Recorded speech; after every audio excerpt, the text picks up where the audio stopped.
ഭർത്താക്കന്മാരോട് ഒരു വാക്ക്. ഇവര് ഭക്ഷണം ഉണ്ടാക്കും, നമുക്ക് തരും. എന്നിട്ട് അവർ ആ ടേബിളും ഇങ്ങനെ തുടച്ചിട്ട് നിൽക്കുന്നുണ്ടാവും. എന്തിനാണെന്നറിയോ?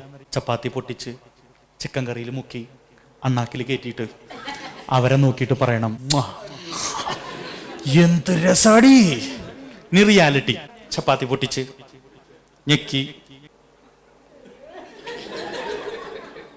ഇതൊന്നിട്ടടി ചിക്കൻ കറി.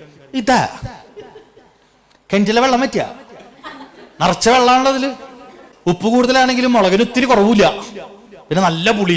എന്റെ വല്ലുമ്മ ഉണ്ടാക്കും ചിക്കൻ കറി. ചെറുപ്പത്തിൽ സ്കൂൾ വിട്ട് വരുമ്പോ ആ ചിക്കൻ കറിയുടെ വാലുക്കത്തോട്, ഈ ചിക്കൻ കറി 10-20 കൊല്ലായില്ലേ ചിക്കൻ കറി ഉണ്ടാക്കാൻ തുടങ്ങിയിട്ട്.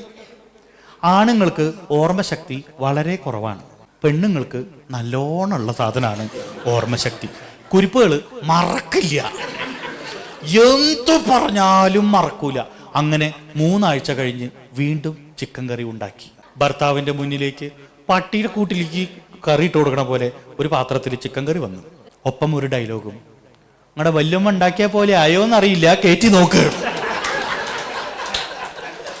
അപ്പൊ ഈ അന്തം കൊന്തോ ഇല്ലാത്ത ഭർത്താവ് അവിടെ ഇരുന്ന് പറയും, ഏത് വല്യമ്മ?